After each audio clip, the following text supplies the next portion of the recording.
말씀을 묵상하면서 은혜로 하루를 여시기를 바랍니다. 다 함께 사도신경으로 우리의 신앙을 고백하겠습니다.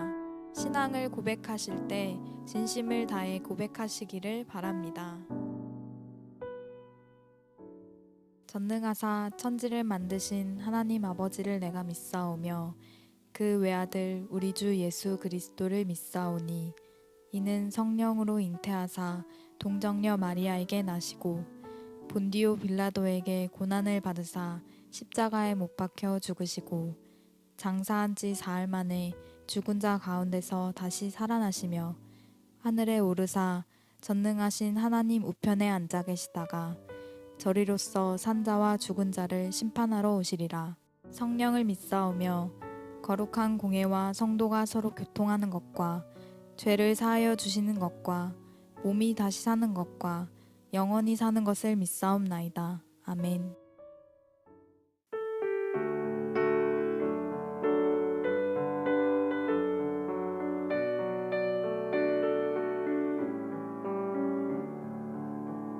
찬송으로 보답할 수 없는 큰 사랑 주님께 영광 할렐루야. 형제 자매 모두 함께 모여 찬송해 주님께 영광 할렐루야.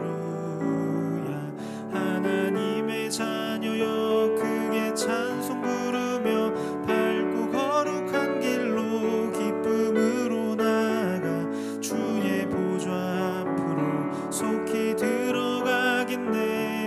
주님께 영광 할렐루야.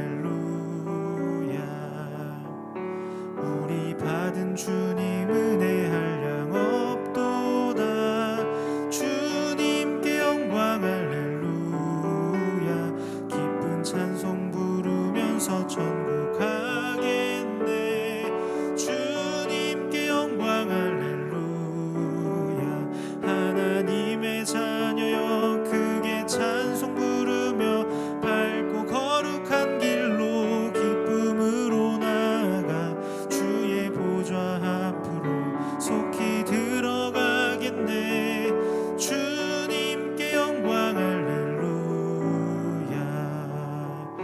잠시 후에 우리 모두 주를 보겠네. 주님께 영광 할렐루야. 영광스런 보좌 위에 거룩하신 주 주님께 영광 할렐루야. 하나님의 자녀여 크게 찬송 부르며 밝고 거룩한 길로 기쁨으로 나아가 주의 보좌 앞으로 속히 들어가겠네. 주님께 영광 할렐루야. 만국 백성 천국에서 소리 높여서 주님께 영광 할렐루야. 영원토록 주의 공로 찬양하겠네. 주님께 영광 할렐루야. 하나님의 자녀여 크게 찬송 부르며 밝고 거룩한 길로 기쁨으로 나아가 주의 보좌 앞으로 속히 들어가겠네. 주님께 영광 할렐루야.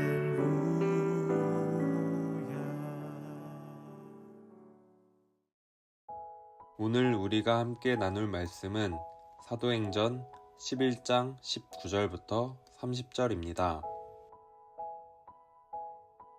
그때에 스데반의 일로 일어난 환난으로 말미암아 흩어진 자들이 베니게와 구브로와 안디옥까지 이르러 유대인에게만 말씀을 전하는데 그 중에 구브로와 구레네 몇 사람이 안디옥에 이르러 헬라인에게도 말하여 주 예수를 전파하니 주의 손이 그들과 함께 하심에 수많은 사람들이 믿고 주께 돌아오더라. 예루살렘 교회가 이 사람들의 소문을 듣고 바나바를 안디옥까지 보내니 그가 이르러 하나님의 은혜를 보고 기뻐하여 모든 사람에게 굳건한 마음으로 주와 함께 머물러 있으라 권하니 바나바는 착한 사람이요 성령과 믿음이 충만한 사람이라 이에 큰 무리가 주께 더하여지더라. 바나바가 사울을 찾으러 다소에 가서 만남에 안디옥에 데리고 와서 둘이 교회에 1년간 모여 있어 큰 무리를 가르쳤고 제자들이 안디옥에서 비로소 그리스도인이라 일컬음을 받게 되었더라. 그때의 선지자들이 예루살렘에서 안디옥에 이르니 그 중에 아가보라 하는 한 사람이 일어나 성령으로 말하되 천하에 큰 흉년이 들리라 하더니 글라우디오 때에 그렇게 되니라. 제자들이 각각 그 힘대로 유대에 사는 형제들에게 부조를 보내기로 작정하고 이를 실행하여 바나바와 사울의 손으로 장로들에게 보내니라. 아멘. 반갑습니다.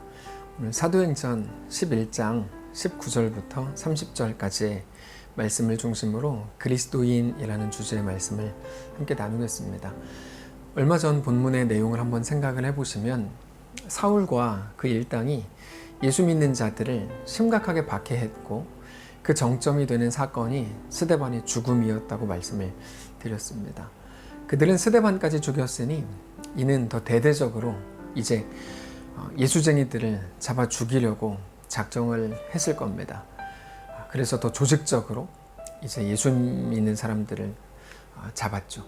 그게 우리 눈에 보기에는 예수 믿는 사람들에 대한 세상의 박해요, 단순한 핍박이라고 보일 수 있지만 사실 그 내면에는, 그 이면에는 하나님이 흩어버리신 거라고 말씀을 드렸습니다.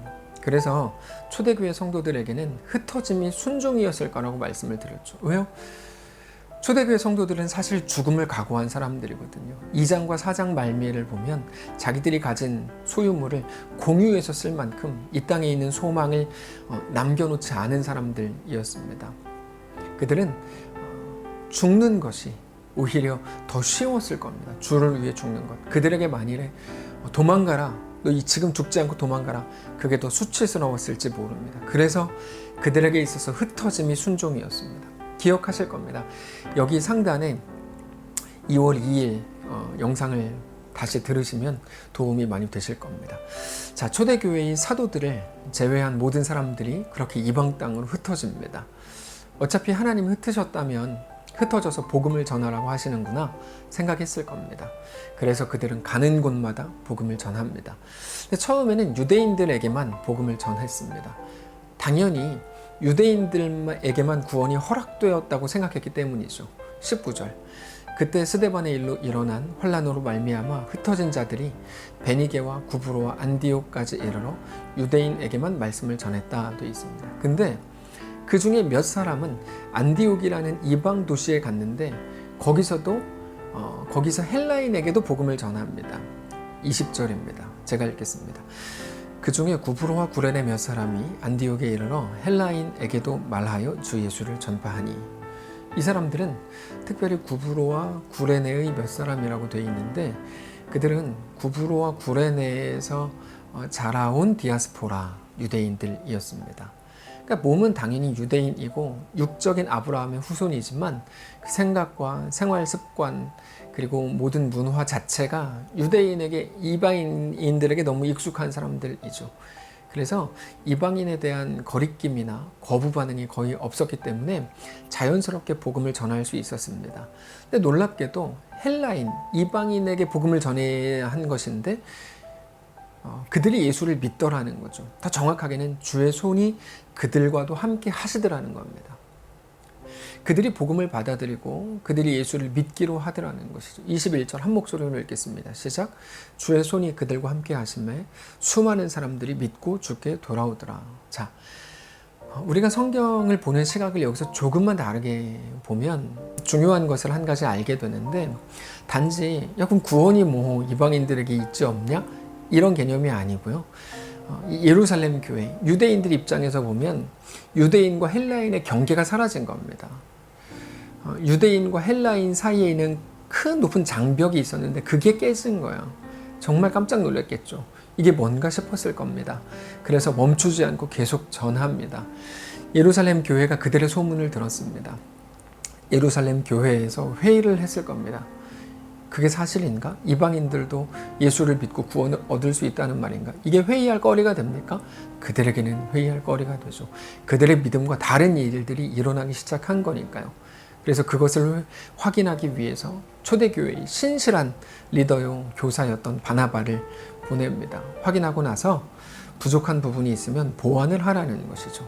22절, 예루살렘 교회가 이 사람들의 소문을 듣고 바나바를 안디옥까지 보내니 바나바가 가보니까 모든 말이 사실이었습니다. 수많은 이방인들이 복음을 듣고 믿고 예수를 믿기로 그렇게 작정을 했고 주의 손이 그들과 함께 하시는 생생한 역사의 현장이 눈에 보였죠.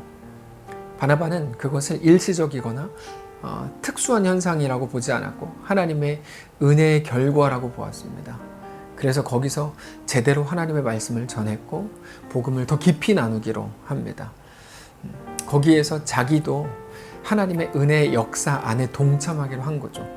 그리고 그것을 통해서 하나님의 귀한 은혜의 역사가 더욱 강력하게 나타납니다. 23절, 24절 한 목소리로 읽겠습니다. 시작. 그가 이르러 하나님의 은혜를 보고 기뻐하여 모든 사람에게 굳건한 마음으로 주와 함께 머물러 있으라 권하니 바나바는 착한 사람이요 성령과 믿음이 충만한 사람이라. 이에 큰 무리가 주께 더하여 지더라. 그렇게 안디옥에 의해서 혼자 사역을 하는데 혼자서는 이 말씀 사역을 모두 감당하는 게 역부족이라고 생각했습니다. 그래서 길리기아 다소에서 이미 10년 이상을 칩거하고 있던 사울을 데리고 오죠.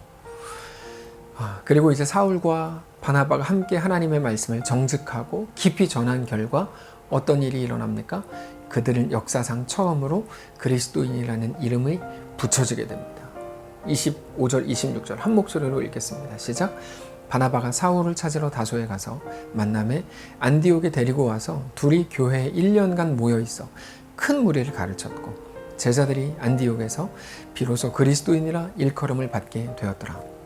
비로소 그리스도인이라 일컬음을 받았다. 안디옥에서. 우리가 오늘 이 부분에 대해서 나누려고 하는데 그 전까지는 세상에 딱 두 부류만 있는 줄 알았어요.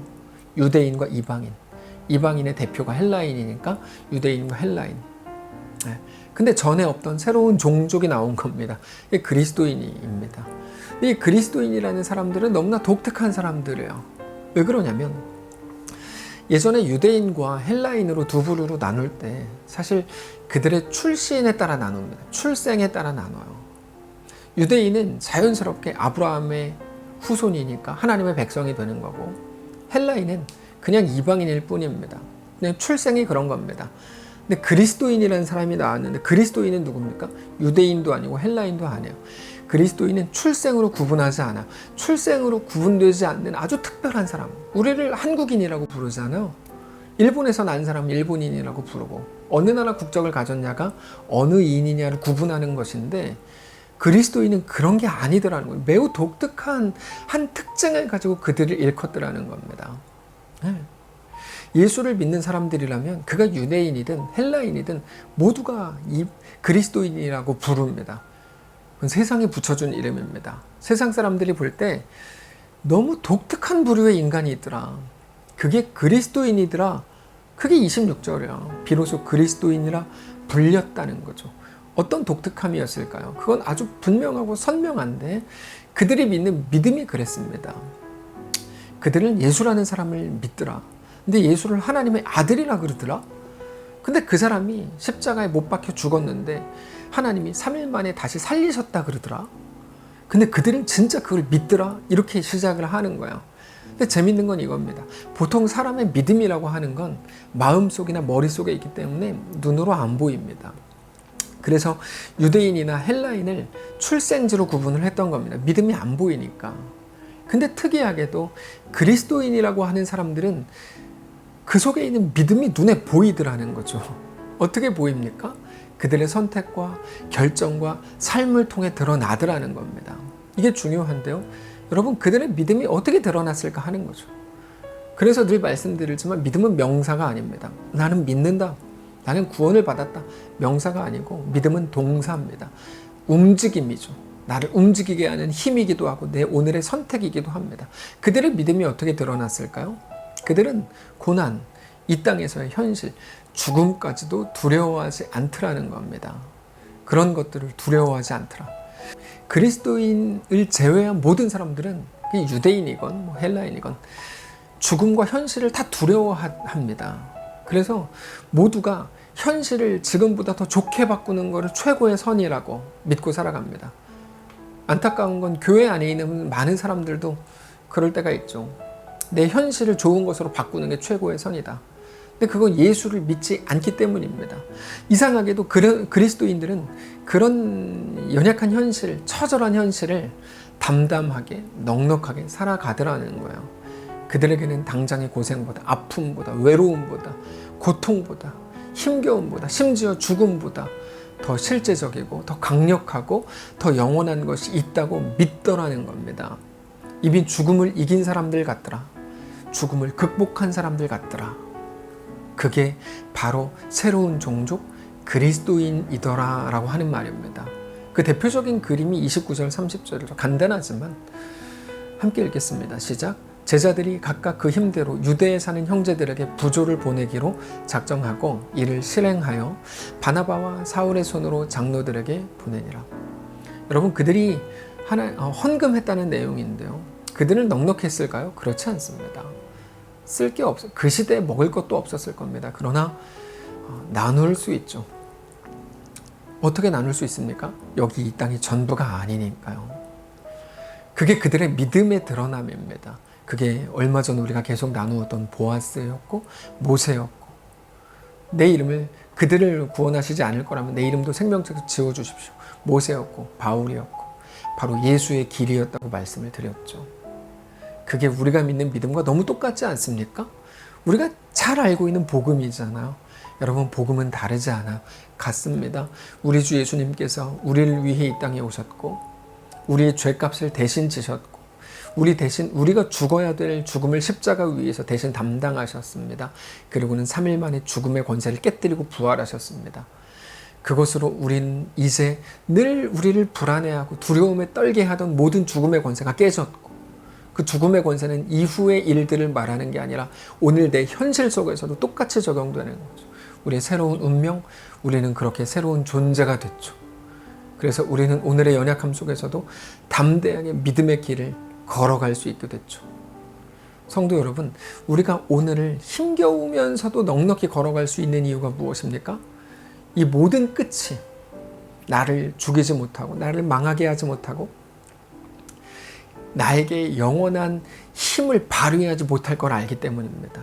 심지어 우리 실수와 못남과 우리 연약함과 내가 만들어놓은 너무나 명백한 내 못남이 만들어놓은 내 실패라고 하더라도 하나님은 그것을 예수 안에서 뒤집어서 그것들이 우리 속에서 일하게 하셔서 우리를 더 존귀하게 하고 더 거룩한 하나님의 놀라운 백성으로 이끄실 거라는 사실을 믿습니다.